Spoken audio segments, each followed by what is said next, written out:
Hello friends, আমি প্রতিমা। আমার নতুন একটা ভিডিওতে তোমাদের সবাইকে ওয়েলকাম। তোমরা সবাই কেমন আছো? আশা করি সবাই ভালো আছো, আমিও ভালো আছি। আজকে আমি নতুন একটা রান্না নিয়ে তোমাদের সামনে হাজির হয়েছি। আজকে আমি রান্না করব পোস্ত দিয়ে পাবদা মাছের ঝাল। আগে থেকে মাছগুলোকে আমি ভালো করে ধুয়ে রেখেছিলাম। এখন আমি তেল, নুন, হলুদ দিয়ে মাছগুলোকে ভালো করে মাখিয়ে রাখবো। এদিকে আমি কড়াই গরম হতে দিয়েছি। তারপরে কড়াইতে কিছুটা সর্ষের তেল দিয়ে মাছগুলোকে ভালো করে ভেজে নেব। এদিকে আমি মাছের ঝোলের জন্য মশলাটা রেডি করেছি। এখানে দিয়েছি কিছুটা পোস্ত, 4টা কাজু বাদাম, 4টা কাঁচা লঙ্কা পেস্ট করে।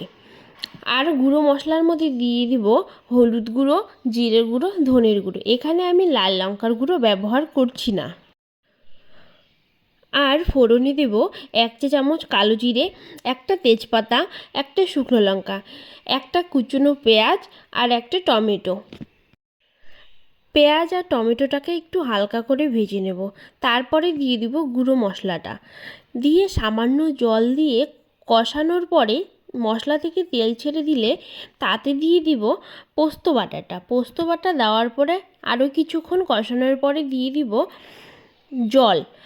জল দিয়ে দেখো জলটা অনেকক্ষণ ধরে আমি ফোটাচ্ছি, ভালো করে ফুটে গেছে। এরপরে মাছগুলো দিয়ে দেব।